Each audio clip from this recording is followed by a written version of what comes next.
دیکھیے صاحب، اس میں بہتری تو اوور نائٹ بھی آ جائے گی اور بہتری کبھی بھی نہیں آئے گی. دونوں ہی باتیں ہیں. جب تک ہمارے رویے یہ رہیں گے کہ دوسرے کو ٹھیک ہونا چاہیے، آپ ٹھیک ہو جائیے، بہتری کبھی نہیں آئے گی. جس دن یہ رویہ ہو گیا کہ میں ٹھیک ہو جاؤں، دوسرے بھلے جو مرضی کرتے رہیں، صرف میں ٹھیک ہو جاؤں، اوور نائٹ چینج آ جائے گی. ایک ہی رات میں معاملات سدھر جائیں گے.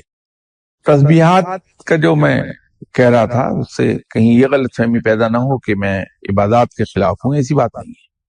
عبادات ہم بالکل اس انداز میں کریں جیسے آپ صلی اللہ علیہ وسلم کا طریقہ تھا.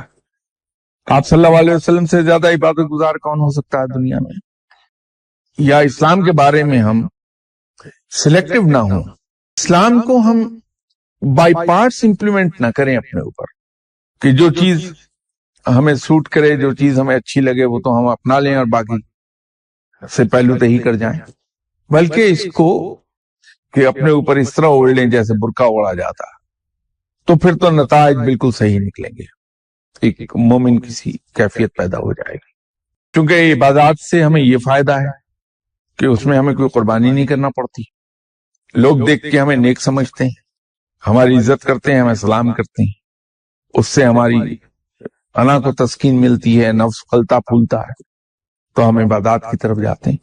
عبادات ضرور ہمیں کرنی چاہیے سوائے فرض نماز کے، جو کہ اجتماعی طور پہ ادا کرنی چاہیے باجماعت.